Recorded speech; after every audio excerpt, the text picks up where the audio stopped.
Good morning, financial technology. I'm Bruce Burke. Welcome to the Bullet Point Bulletins weekly wrap up. I'm here with my good friend Ted Huff and co-host.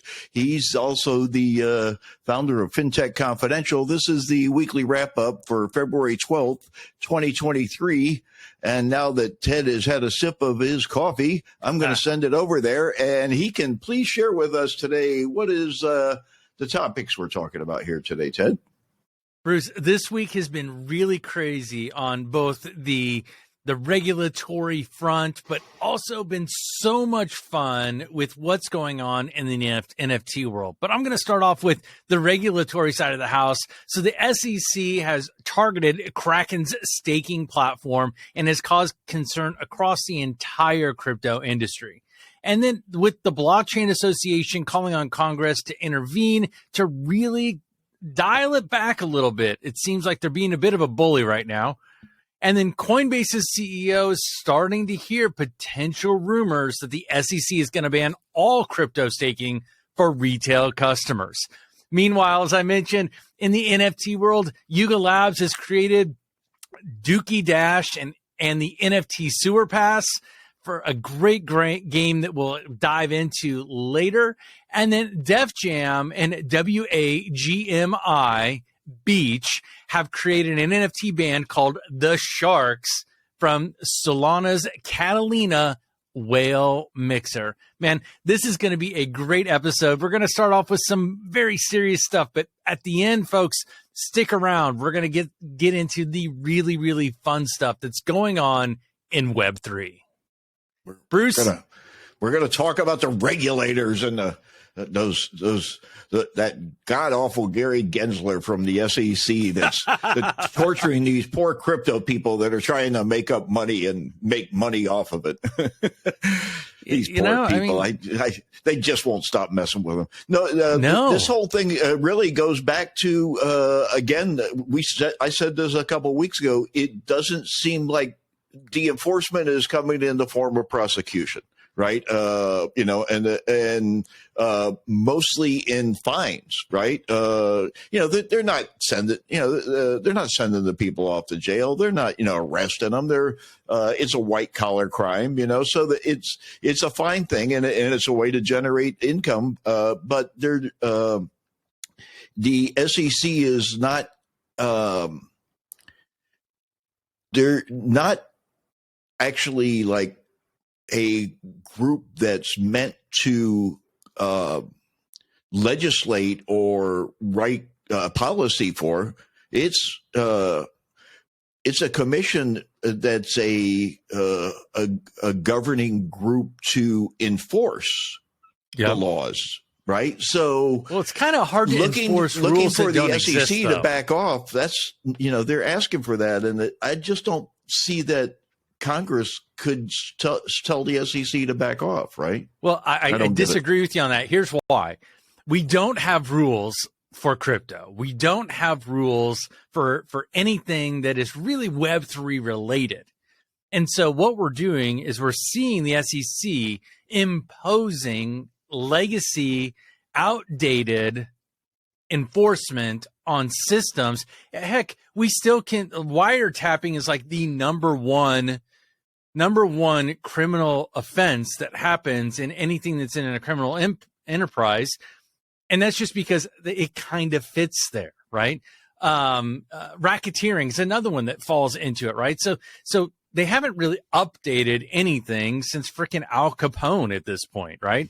And so you're coming up and you're trying to enforce these things on technologies and businesses and the way things work that is completely different than anything we've ever seen. And so enforcing rules that were built for other systems back decades ago is just the wrong way to approach it. And, really what's going to happen if the SEC really starts pushing it in the staking area like this with all of these crypto companies, one, they're going to push people to go offshore. Two, when they go offshore, the amount of disclosure that is happening will even get less. So they want more disclosure, but they're forcing them to go offshore, which will then what will happen is these guys are going to go, I'm going to go to the place that requires the least amount of disclosure. So we're going to get less transparency into the disclosure of how they're managing it. This is really, really bad. They need to stop, back up, and really take a good look at it and determine what is it we're trying to accomplish here. Are we trying to make the United States the least friendly place for the next generation of the revolution, whether it be the I can't remember what you called it, but like the physical, digital. Oh, the phygital. Yeah. Thank you.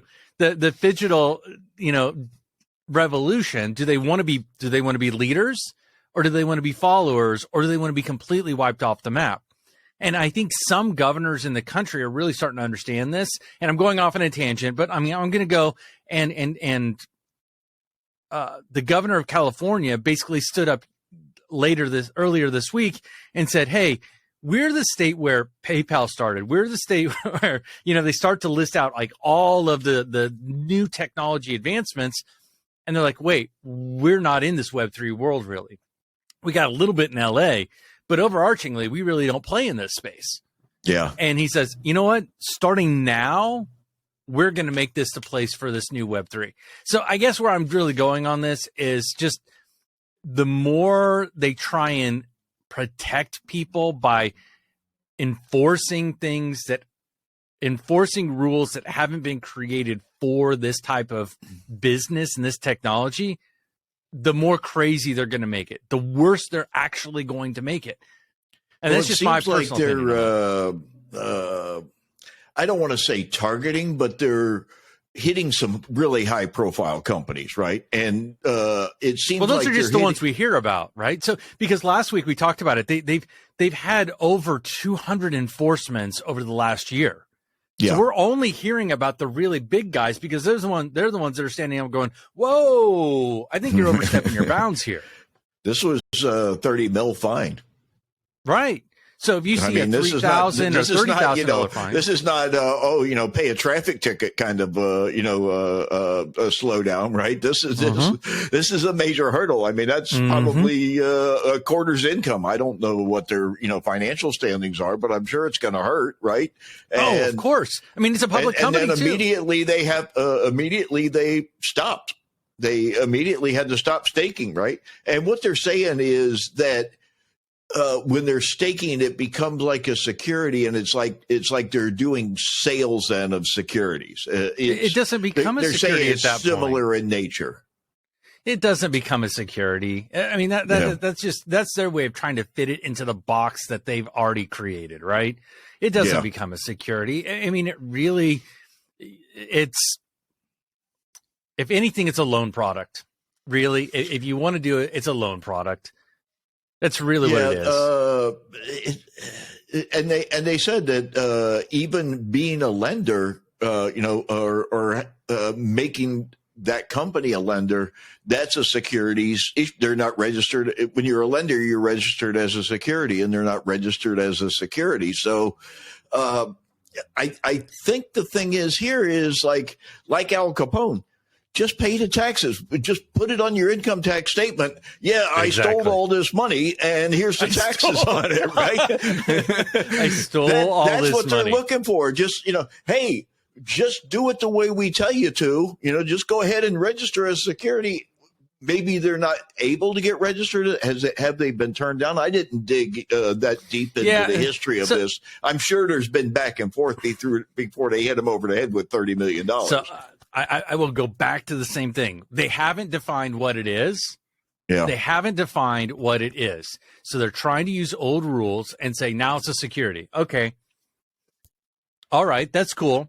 So what are the exact rules for this type of security? They haven't even done that yet. And so I guess I really, really, really, really struggle with this because they are not looking at it as something new. They're trying to figure out the other piece of it. And realistically, what they're trying to do is they're trying to protect people. And I totally get that. Yeah. There's been a lot of hurt. But the institution. Put out there. So look, really, they should be like looking at the institutional investors. how are the institutional investors managing this? How are they dealing with it? How are they handling their levels of risk? What are they accepting as a level of risk? What things are they putting in place versus trying to go down to John Doe, in Louisiana, Mississippi, freaking Iowa, of all places, right?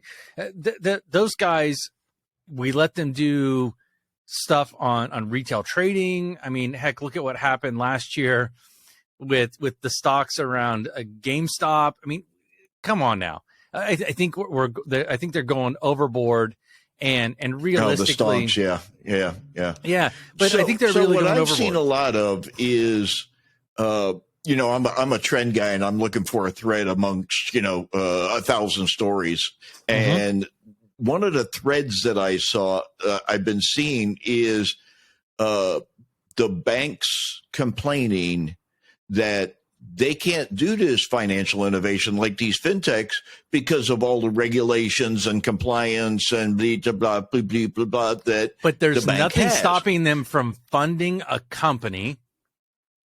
There's nothing stopping them from funding a company to do it. They're saying as the bank, they can't do this stuff, right? As the bank themselves or as a derivative of the bank, separating from that is different. And that the fintechs are able to do all this cool stuff because they don't have this. So if the banks are pushing that message, right, and it's being, when banks talk, Congress listens, right? Let's get that straight, right? It's not the banks. It's not the banks. It's the banks' lobbyists that the Congress is listening whatever, to. Right?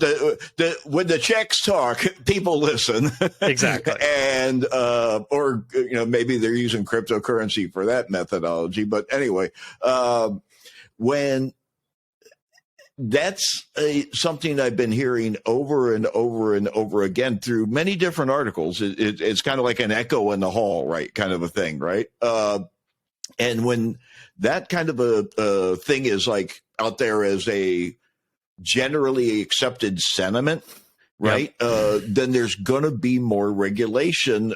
They're going to start to, pull the strings of the draw bag, a little tighter together. So, I really don't think they want to stifle, U.S. is number one in financial innovation and startups and fintech and everything, right? Huh? Who I mean, so that's another thing that I start to look at is like, we make that statement, but are we really looking at the current Singapore is probably the most conducive of any country in the world to let's call it financial transactions, but they also watch their citizens like nobody's business, right? They watch every interaction of every person, every place. It's crazy.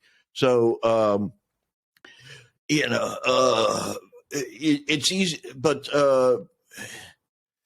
I guess they want to stifle the innovation, but at the same time, I don't think that they want to send the message that, hey, you can just do whatever you want in financial transactions, and you can just go ahead and take over our currency thing here, and this currency thing that we got going that we're winning at right now. We're not going to let you take this thing over and run it. This is our thing, right? And you can have some stuff around it and to help it move and all that kind of stuff, but you are not taking over our dollar. Right, we got it strong now. You're not taking, but that's essentially what's going to happen. Anybody who thinks that the government is going to let them come in and create their own money and have it become the de rigueur standard is out of their damn mind. The government is not going to let it happen. And I think that's the you just hit on a major problem. Is that a lot of the banks, the regulators, the government, everybody's looking at this as a replacement for the fiat currency. They have to stop looking at it as a replacement. Yeah. This is not, they can still make up whatever value that the fiat is worth. They can still print as much fiat as they want. That's okay. But what's happening is they're now finding that they really, I don't know. I'm struggling with this because on the 14th of this month, February 14th, there are numerous bills that are going to Capitol Hill to be love letters voted to on. Congress. Love letters to Congress from all the fintechs. Well, happy Valentine's Day. But all of the parties that are involved in money, in finance, in electronic transactions, and anything that has to do with the technology behind the movement of money are all going to Capitol Hill this upcoming week, to really dive in and say, hey guys, don't go crazy here. You're going to kill us all if you keep regulating, if you keep enforcing actions without proper legislation. And I think that's the biggest piece, is that we don't have the appropriate legislation in place in order to be able to enforce anything. And we really need to stop doing things the way that we've always done it and take 5 years to come to an agreement. And we have to stop allowing people who have absolutely no clue about what's going on make the rules.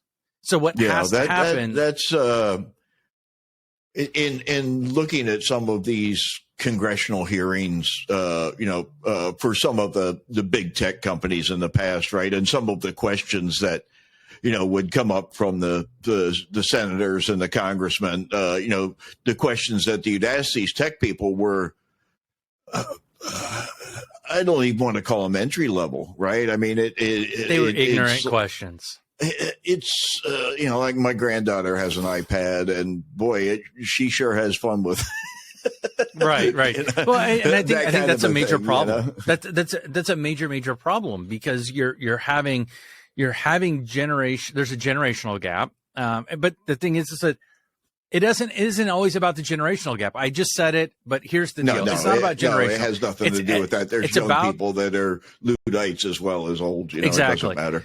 But I really look at it, and you have to understand what you're legislating before you legislate it, or else you're going to just cause more problems and you're going to cause more issues. And so that's the issue too. If you don't understand it, you shouldn't be allowed to vote on it. Period. That's just kind of my point. Well, I mean, the thing is, there's so much legislation and there's so much influence lobbying that didn't used to happen, right? And so a lot of time, the person who is informing the senator or informing the congressman, informing the person that's making the rules, I'm not going to say, left, right, whatever. It's the person that's informing them is the influence peddler, the lobbyist.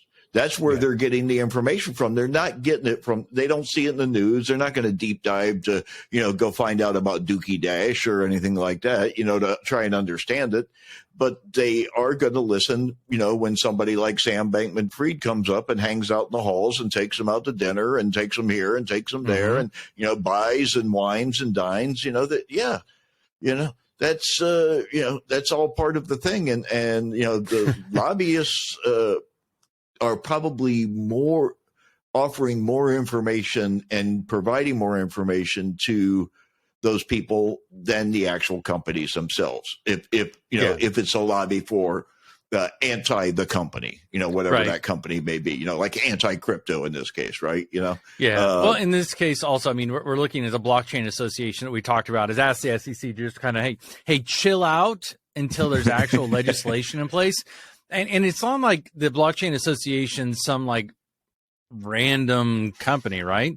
You've got it's a pretty big association from my understanding. It's 100+ crypto companies, right, that are really pushing for better public policy on Capitol Hill. I know for a fact that even the Electronic Transactions Association, I'm on their crypto committee. And we have meetings all the time. I know they're pushing for legislation versus enforcement. So all of these folks are saying, let's get the rules built before you start throwing money at people, before you start forcing companies like Kraken to pay a $30 million fine and to remove staking from their platform until they do this X thing. You're just, again, I want them to take the time to really understand it, to create the legislation that actually provides the protections that they're looking for and isn't a knee-jerk reaction to an FTX or something else. And yes, these staking platforms do have the probability of going bankrupt, just like every bank in the world. But they got to figure out a stress test for them, just like they do for the banks, right? Do a stress test. That's what they're going to have to, organize is, physical fitness, right? For these organizations and see if they're, but let's leave that up to the lawmakers. Let's leave that up to the lawmakers to figure out what that is and then give it to the regulators to manage. And I think right now we have the tail wagging the dog. And I'm especially when you start to hear rumors. So you think the regulators are telling the lawmakers what laws to make through what you call ancient legislation? So I think what's happening is that the regulators are enforcing actions with the perspective that the more they enforce those things, the more they're going to influence the legislation. So if I enforce it like this, that's going to give the appearance to the legislators that that's the way that the rules need to be written, versus let's write the rules and then tell the regulators how to enforce it. And that's the piece that I'm really struggling with, is like where we have the tail wagging the dog, or at least trying to. And I mean, that starts to show up, especially when you've got a public company like Coinbase talking like, hey, I'm starting to hear rumors that they're going to ban this. And then you got to think like, okay, how many companies have the same business model, right? How many companies that aren't even in crypto have the same business model? With the staking and all that? I've heard more about staking in crypto than almost any other, financial vehicle, but it's very prevalent. If it's, there's other ways of staking than the way that Kraken's doing it, but it's pretty prevalent, and you'd have to think that anybody that is in that business that's seeing that $30 million fine get levied, they got to be thinking, oh, we better stop like what we're doing right now, right? So how much is that affecting like their relationship with their clients, right? Maybe that's the only reason people are coming to some of these places is to stake with them, Well, I mean, that's like saying the only reason I go to the car wash is to get my oil changed. Some of them push higher staking rewards than as part of their come on to join our platform, that sort of thing. So, so the big piece is not trying to be a contrarian here, but I'm just trying to approach this from as I have. Here's a real statement, folks. I have never invested a dime in cryptocurrency at all, but I'm very interested in it from the kind of the legal, the perspective we're talking about now, the discussion aspect of it, right, and the technology aspect of it. And to me, I'm educating myself about this stuff before I dive in and before I get hurt, like other people have, right? So, I'm doing things like, writing a glossary of terminology and doing this stuff. And I learn every article I read, Ted, I learn, just like right? We're learning all along the way. So, I'm not an expert. Ted's not an expert. He may tell you he's an expert, but I'm not an expert. and none of this is financial advice. I want to say that. And, Dave Birch made a comment on one of my most recent posts. This is not financial advice about the Dookey Dash. So I wanted to get that out of the way today. Yeah. So what are you doing over there? You're over there tapping away, pulling up stuff. What are you doing here? Yeah. So actually what I'm doing is I'm pulling up, we were talking a little bit about the CEO, and I'm waiting for this thing to pop. There we go. Just was talking. I mean, I just wanted to bring up the article around Coinbase rumors, SEC ban, all that fun stuff. These guys have a lot to lose. I mean, they have $42 billion worth of staked assets out there. They're really hoping that it's not the case. But Gensler has previously stated that most digital currencies, and again, we're looking at the enforcers talking about the legislation that they believe to be true, not actual, that it falls under stated that they could fall under security rules. And just like everybody is starting to talk about, staking's not a security. It is a leveraging of an asset. And just give you an example is when you open, and I'll use a fitness facility or a gym as an example. When you go and get a loan from a gym or loan for a gym at a bank, they look at everything that's inside those four walls of the gym and they say, okay, what is the value of all the things that are in here? And they say, okay, well, I'm willing to loan you 90% of the value of the equipment that you have on this. And so they're able to do that. And really I think probably our friend at Coinbase here is looking at it in a very similar manner. Staking is more of leveraging an asset, a loan on a collateral. Essentially, it's just collateral. Yeah. It's just a collateralized. I think asset. It's more about the way they're doing it, and they're later in the article. It may have not been this one. It may have been another article about the same thing because there were several. But later in the article, they were talking about the way that these guys do it versus the way that the other guys do it. I'm not sure it was in here.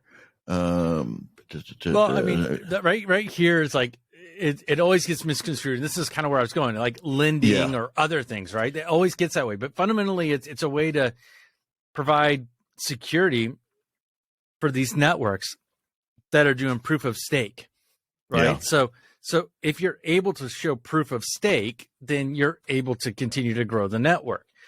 And then you also look at really what ends up happening, and this is maybe the piece why the government is really struggling, is because it really democratizes the network through consensus.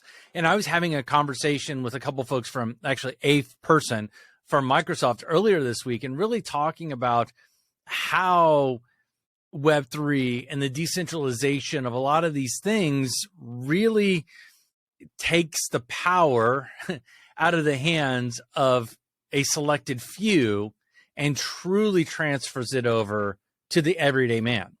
And I think that's really where we're starting to see a lot of this regulatory stuff pop up because they really misunderstand the nature of all of these different things. Yeah, but I know I keep mentioning that, but I really, really struggle of it. Every time I look at Brian Armstrong, I think of Smashing Pumpkins and Melancholy and the Infinite Sadness. I can only think of Billy Corgan there. But I think it's really in a perspective, and I think the solution is education. And like I said, if the education was coming more from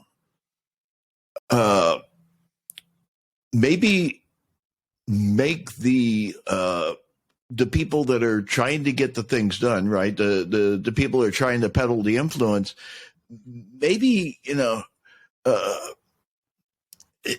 the solution is education. How it gets done, I'm not really sure, because the influence peddlers are always going to, peddle their facts. You know what I mean? And how you can peddle just the, what is the truth is really based on a perspective and that. So truth is mostly perception, right? So yes, it really comes into is that there needs to be a way for people to prove that they actually understand it. Yeah.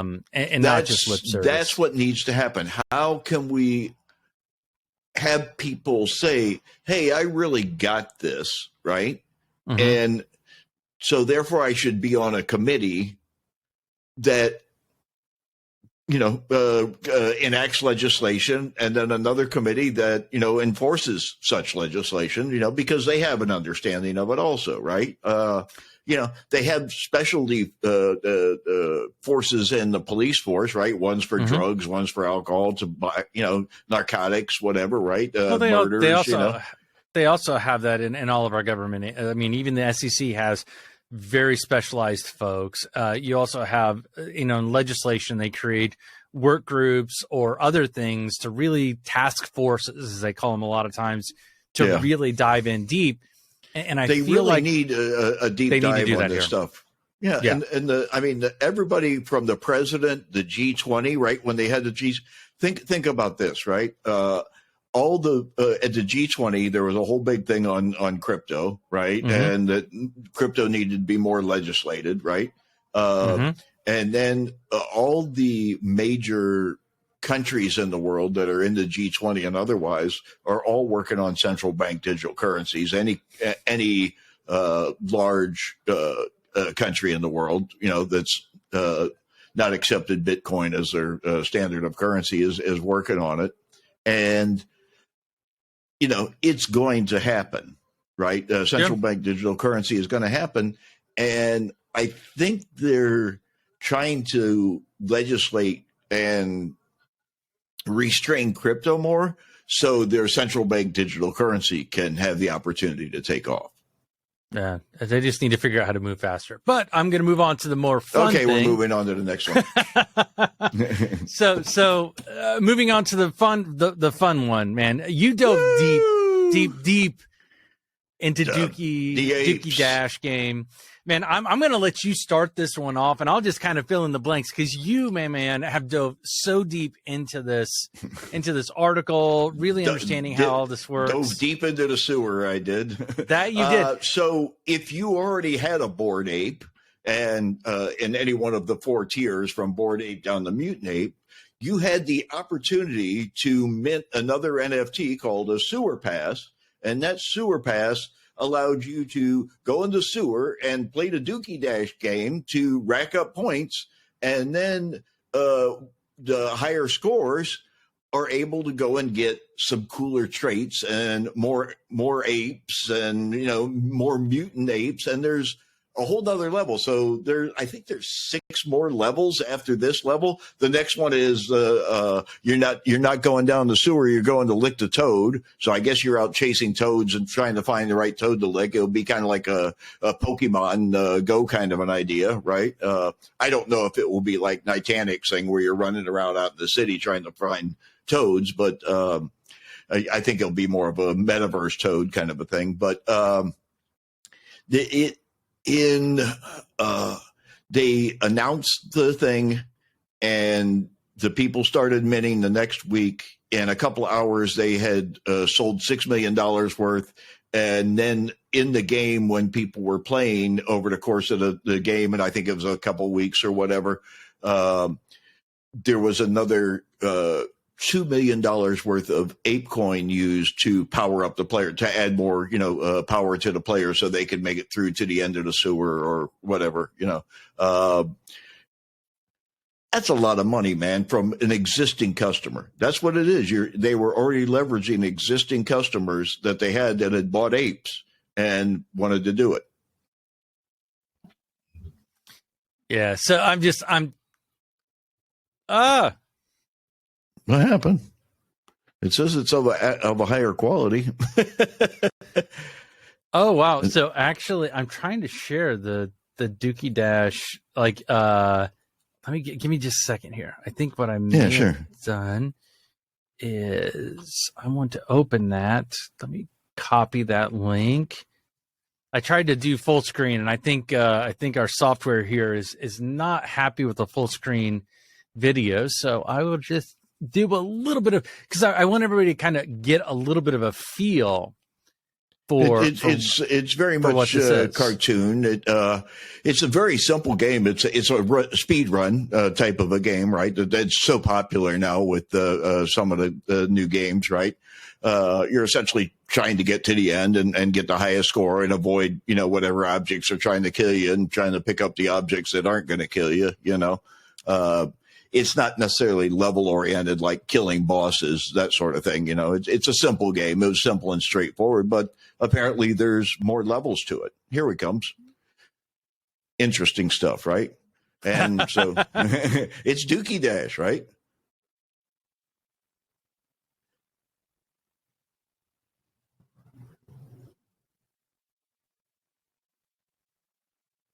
And so he's minting his pass. Here's his pass. There you go, yeah. And into the sewer he goes with his sewer pass. These guys are, like I said last week, whole new standards, right? They got a flight, right? Oh, here we go. We're going now, right? Whole new standards in animation, whole new styles, right? Very current, very contemporary. Yeah. Laser eyes. You got the laser eyes. Uh-oh.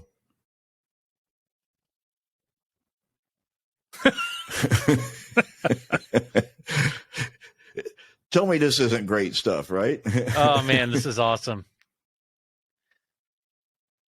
All right, so I'll send you the link, man. We'll throw this stuff in the show notes.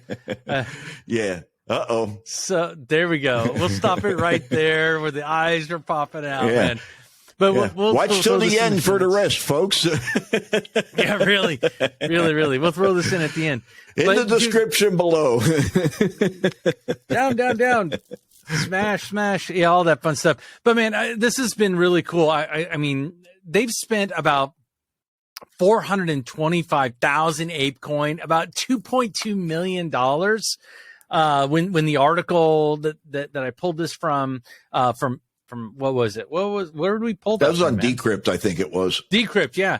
So I mean, when they pulled that, Decrypt gave us that great article.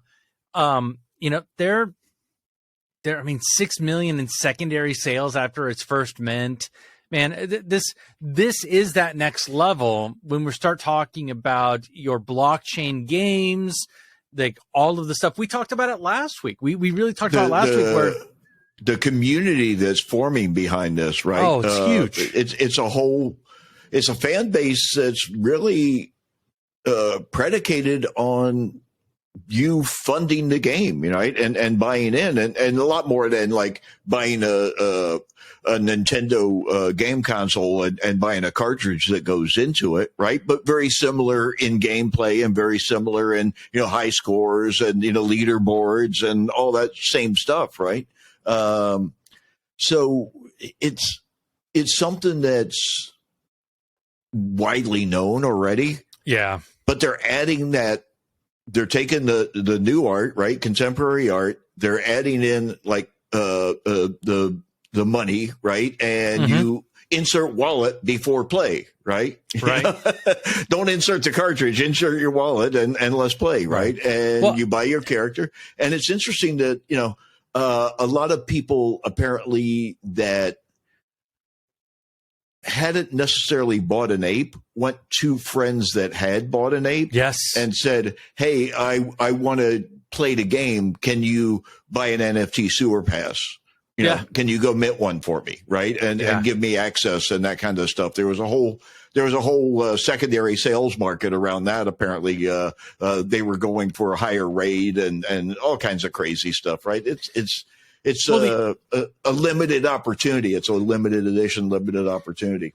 And by doing that, I mean, they grew the entire community by about 40% by doing that. Like by making it this interactive, up-to-date type thing, they grew the community by 40%. Limited edition, right? One of one, rarity, all those things but without really saying it. They didn't push that aspect of it, right? They're like, hey, you can go mint a thing and, you can go play this game, and the game's for a limited time, and then we're going to the next level of the game. Right. Well, I think one of the things that's super cool, and when you look at the blockchain and all these different things, the blockchain gives them some really cool functions. And when I say they, I'm meaning Yuga Labs, because when they look at the game, they're able to validate their leaderboard and parse out users who either cheated or attempted to hack the game or done anything that was nefarious or tried to pull a fast one or pull a rug pull in this particular case. We'll use that, right? Anybody that tried to do that, they were basically said, you're done. You're done. You don't get to play anymore. They don't even get to go to the lick the toad phase because they pulled that stuff. Yeah. And I wouldn't be surprised if they start to say, hey, guess what? If you do this, you lose your NFT. I wouldn't be surprised to see that start happening. Well, in a community, you can set values within a community, right? And say, hey, we don't want, we don't want cheaters here. We don't want liars here. This is right. And if they did such a thing, that would probably be considered a good thing by the people in the community. And it would probably be, it's kind of like Apple saying, we got your back on the privacy kind of a thing, right? When you're on the iPhone, you're in private land, right? If you want to be in, and if you don't want to be, you're fine, So it's a, you can define your brand moreover by defining that brand's values than you can, making statements or making products or anything like that. Just defining your values is a good way to define what a brand is, Yeah, and I'm pulling up something, our next story here, real quick. I think there's some really cool stuff that's going on, and I'm sorry I clicked the wrong button here. But there's some. I'm trying to find the one that I think this might be the one. This might be one. Let me see if I can get it to pull up. But moving into the next thing is really talking about what Def Jam has done. And moving, we talk about the community, and music's always been a huge community, and they've always they've always been on the cutting edge of how to build a bigger and better community. And so I think with our next story being the WAGMI Beach and creating the MT band from Solana's Catalina whale mixer called the Sharks. So what I'm going to do, Bruce, is while you explain this, I'm actually going to pull up, just like we did the last one, I'm going to pull up a quick video while you kind of run us through what all of this means. And just give me a second while I pull it up, and you can go ahead and get started, man. Well, Def Jam Records, LL Cool J, Beastie Boys, Less Than Zero soundtrack. I mean, great album. Mostly Rick Rubin. But you got Def Jam, and they did a whale of Rick Rubin, by the way. It's not in any of the pictures here yet. But so the Catalina whale mixers was a Solana blockchain project, and they're working also with Universal Music Group, right? Because they have a lot of the artists, right? And they're creating an NFT band. Think of like the Gorillas that was so popular about a decade ago, right? It was a cartoon they were way band, ahead of their time, man. But then they created, they got different musicians involved, and think of like Major Lazer or what's his name, Diplo, right? Diplo has 10,000 songs, but it's also Diplo with Ariana Grande. It's Diplo with Toblo. It's Diplo with Redman. It's Diplo. So this is the same concept, right? Guest artists, guest producers. Working with so it's the Whales and Ariana Grande, right? Justin Bieber, whoever, right? And whoever's popular. And they said it's not going to be dark music. It's not going to be, hard. It's they're going to release in the summertime. So think all those summer beachy, love life, YOLO kind of music sound, right? And WAGMI right in there. We're all going to make it. So it's positive, it's upbeat. And with Rick Rubin and all, they said think Pharrell from the stuff maybe like he did with Daft Punk and things like that, right? Yeah. And some of the other stuff that he did with Snoop Dogg and so it's going to have that very poppy kind of dancey, upbeat feel. And they connected with me on Twitter after I published the story, and they're very excited about it. It's going to be tremendous as far as like a thing, this coming summer. And I can't wait for summer after this long winter we've had, and I'm sure everybody else can't either. But it's really going to take off, I think, and it's really going to be a big thing. So keep a watch for the whales.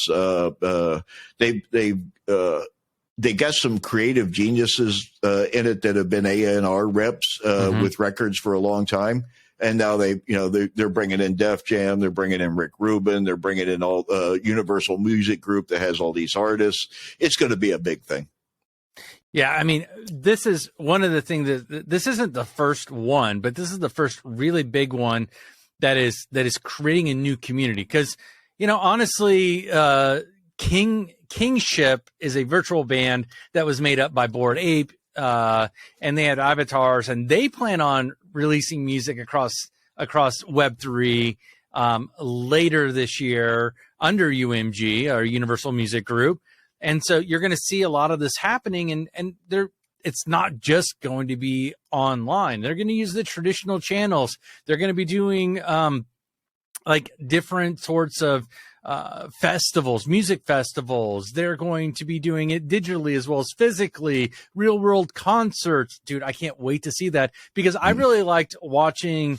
I got the opportunity to go to a concert and I should say it's more of a festival, where they had the gorillas performing.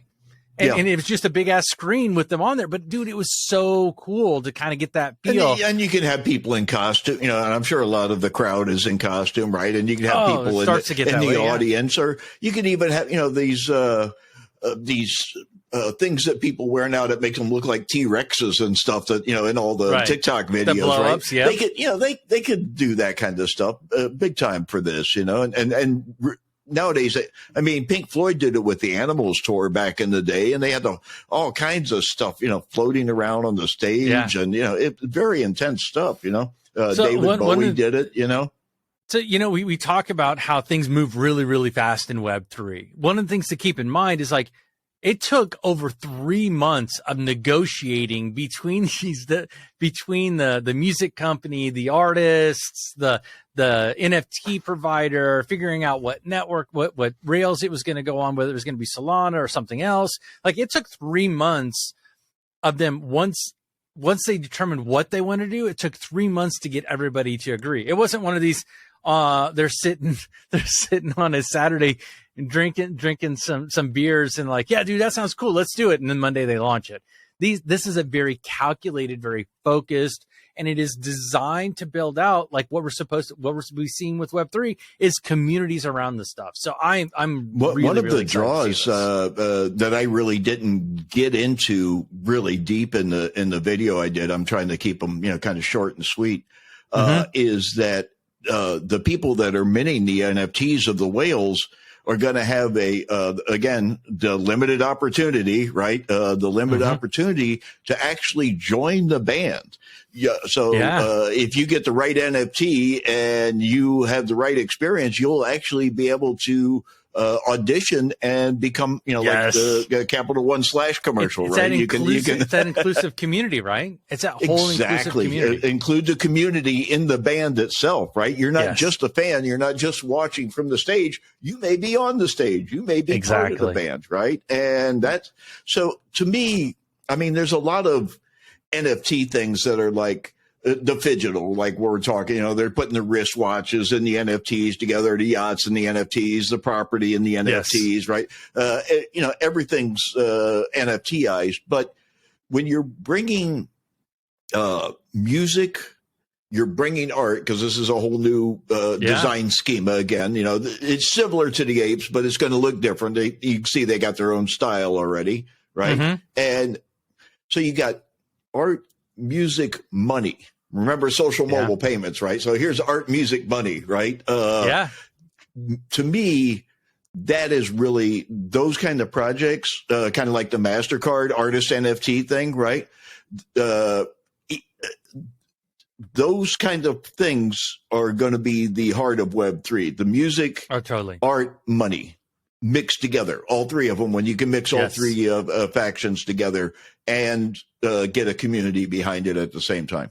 Well, I mean, it really, and I'll keep going back to this. Web3 is about people exploring and continue to grow their passions and being able to benefit financially off of those passions. And that's really what I'm seeing happen as we move into the digital era, where that is really what it's about. It's like, I get to do the things that and be part of the things that I love and I enjoy. I can be a degen weirdo with all the other weirdos, right? I can be in the sewer with all the other degens. Right. So I mean, dude, there's a lot of really cool stuff going on, man. I am I'm here for it. That to me, you know, I have, you know, I for years, I've gone to events, right, and sat there and listened to, okay, now we're going to have, you know, so-and-so from so-and-so advisory firm sit here and read off 10 pages of recent regulation updates. Oh, my gosh. You know, or we're going to have, you know, that kind of dry stuff. This stuff to me is new. It's interesting, exciting. It's compelling. It's engaging, right? And it's they're not saying token really, other than you know, so that's part of the new thing, right? Don't say token. But that's and they're not really saying cryptocurrency, right? They're not really talking about that aspect of it. This isn't about the technology. That's why this is not about the technology. This is about the experience. And you don't have to the gaming. This is fun tech that is leveraging the technology of Web3 to deliver a better experience. We've talked about for so long that the key to happiness, and if you read there's a ton of articles out there about this, there's tons of studies and everything, that the key to happiness is not things, it is experiences. And you're seeing that happen with Web3. You're seeing people have these experiences that mean so much more than just having these things. You're able to take that NFT, limited experiences. It's not an experience like you can go to experience every week at Disney World, right? Disney World is an experience, but you could go there next week and experience the same thing, and the week after. These are limited time things. They're curated too. My only question in all of this is, what about inclusion? And what about those that don't have the money to be a part of it? I think want to be a part of it, right? Is there a way that they can get in and game or something and game their way up, right? So, and that's a good merit based, I guess, is the you know, can they do it based on gameplay merit or fan merit, right? They're the biggest fan and they're going out and, you know, promoting the band, you know, or you know, organizing meetups around the band, or you know, those kind of things, you know. Well, I think so. This is just like any technology, right? So first you have the folks who have the money, have the means, have the time, have that freedom to really get in there. And then there are a number of other games that are out there, and I probably should have done a little bit more research on this, but I didn't do it today. But there are games out there where everybody can participate, everybody can hop in, and you end up growing and you end up gaining and doing it. And the more you play and the types of play you do, just like traditional Web 2 games, right? That you can grow and build into it. And I think that's, you're going to see that. But these types of games here really come into being part of something. And really what will end up happening in a lot of these cases, and I think this is the direction, they haven't said it, but what I see happening is that when you purchase the Whales album, you'll get an NFT that gets you into the door that allows you to start doing that gameplay build like what you're talking about. They haven't said it, but looking at how they're structuring this, that depending on the experience that you have and you bring yourself into, allows you to transition over to other experiences and grow that as you go along. So that's kind of how I'm seeing it. I think that there's going to be some free gameplay type stuff, but it'll be very limited. And just like anything, man, if you've played Candy Crush, you can play it for free. But if you want to get to that next level faster, you want to try this different tool, you want to have this other thing, you got to spend some money. And I think that's kind of where this is going to end up. The cool thing about this thing with the whales, though, is there is the music.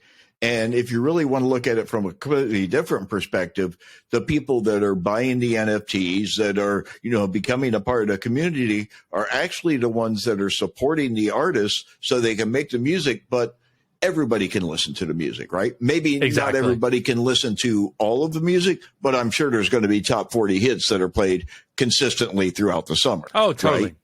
Right? Totally. So, maybe you'll get, an experience to meet, some cartoons backstage, live at their event or something like that, that, everybody else may not get, but, that's all part of fandom. But I think it's, to me, these are some of the more interesting concepts coming out of cryptocurrency. All these bank-like transactions and, the stuff that feels very much like traditional finance, and you're just taking a USD out and put it in a Dogecoin, right? That stuff to me is not real interesting or real exciting because it's just finance and finance, right? It's very similar. To me, this stuff, because it's new, it's different, there's art involved, there's music, it's trend, it's culture, right? Because it's going to be replaced, don't think you're going to last forever in the music business. It just doesn't happen, so, but this will set precedents for others, to come along, just like Gorillaz did, right? Gorillaz started it. I'm sure there was, the Archies was way back. They had a virtual band like way back when I was a kid, so. Well, I think what this also does is it lowers the bar to creating a persona as well in music. We have SoundCloud and we have YouTube, and we have all these different things, but the level of interaction is you get to watch or listen, right? And I think what this is going to do is it's going to lower that bar to a point where an indie artist can create a community even further in the digital sphere, which is easier to share. And I think you're going to see this really helping out those independent artists. But once they go out on tour, they got to deal with Ticketmaster. Once they get out there on their, if they want to play the big places, they're going to have to pay Ticketmaster. That's all there is to it. We are not going to be talking about that today, but folks. No, we're not. But I just thought I'd throw it in since that's what happens, right? You grow up, you get big, and then all of a sudden you got to deal with the big guys, right? And even the independents. I mean, Justin Bieber came up on the internet. I mean, he promoted himself up to the top. I mean, it's not marketed in the media as much as it used to be, like when he did it, right? But the opportunity is there for all the other artists to do essentially the same thing he did, right? Definitely. Don't think I'm a believer over here or anything that I've mentioned him a couple, 3 times. It was just kind of like, he's an artist that grew up on social media, right? Yeah. And blew up on social media. Yeah. And, I think that there's going to be a whole explosion of creative art, music, money combinations coming out in this. The next 3 to 5 years, you're going to see some really, really crazy stuff, and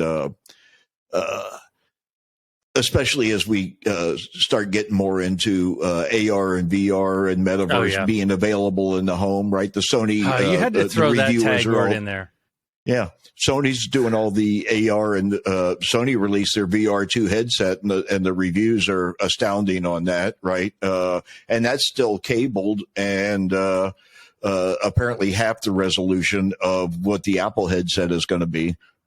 Even though Sony's making the displays for Apple, their headset is, and still at half the resolution. It's apparently insanely good. So, yeah, well, I mean, man, I really appreciate the time you took this week to pull all of these stories together, to share them out on Bullet Point Bulletins.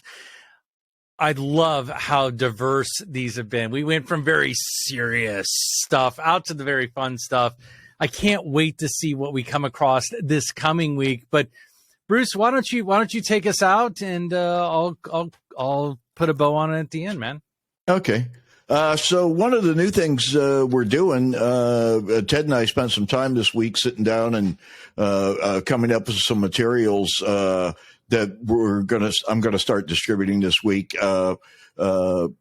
We're launching the pay interviews, #pay interviews, and we're looking for thought leaders in fintech, Web3, metaverse, AI, crypto, blockchain that are interested in getting their name out there, getting their company out there, and having us dig into their personal lives and their well, most I don't know detail. if it's dig into the personal lives, but really just trying to dive in to see to really share with the audience who you are, what you're about, what you're doing to make things different, and how you're making a difference in this space. So, Bruce, in all seriousness, I want to highlight their individual perspective on what they're doing, as well as their creations, like what they've made, or what their company has made, and then also their individual vision moving forward is, in all seriousness, what I really want to concentrate on in these. Yeah. So, Bruce, how do people find out more about the pay interviews? How do they find out more about you? They can just contact me directly. You can hit me up directly here on YouTube. I'm at Bruce Burke here. I'm at Bruce Q Burke on Twitter, on Facebook, on LinkedIn, on every other network in the world. And if you want some information, I've got some overview information. And then if you want to dig in a little deeper and discuss, we'll be happy to get together with you and run that down to you. So, all right.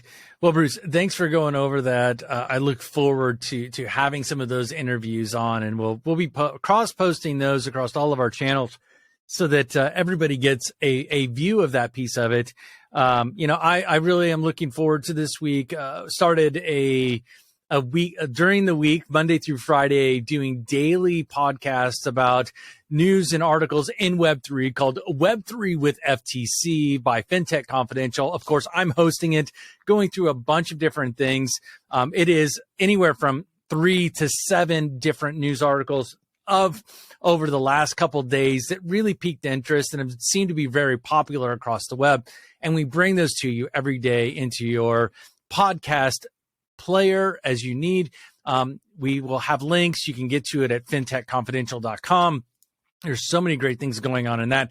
If you're looking to learn more about what's going on in fintech in general, not just Web3, go ahead and sign up to our email and go ahead and hop in on that one. It is access.fintechconfidential.com, and you'll get emailed on new episodes. You'll get emailed on news articles, new things that we're working on. You'll continually get some great information about that. So be sure to sign up for that. And as always, you can find us at Fintech Confidential everywhere except for Twitter, where they wouldn't let me use that full thing, which is FT Confidential. You'll find us there. And if you're looking for me and you want to find some stuff, you can find me very easily at TEDDHUFF everywhere on the socials.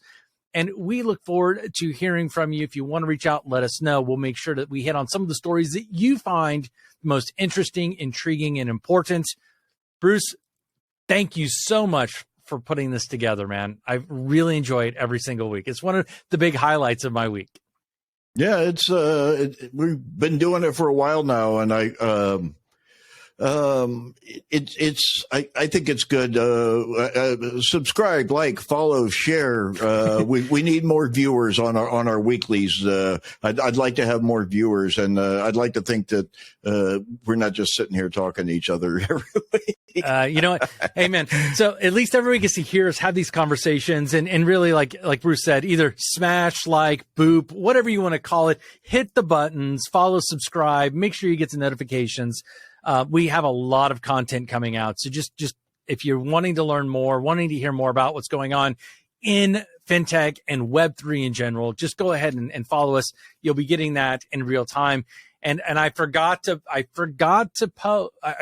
mention, you know, we've got Web3 with FTC as a podcast, but we've also got this great Telegram channel that gives you a news article every hour on the hour that tells you about what's going on in Web3 and crypto, blockchain, all that fun stuff. So go ahead and hit us up in there, and we'll go ahead and drop that link in the show notes as well down in the description. Bruce, man, thank you for letting me cover that last piece of it. Thank you for doing this yet again. Sure. And man, I can't wait till next week. I can't wait to see what we talk about next week. It's another week of fun and regulation coming up.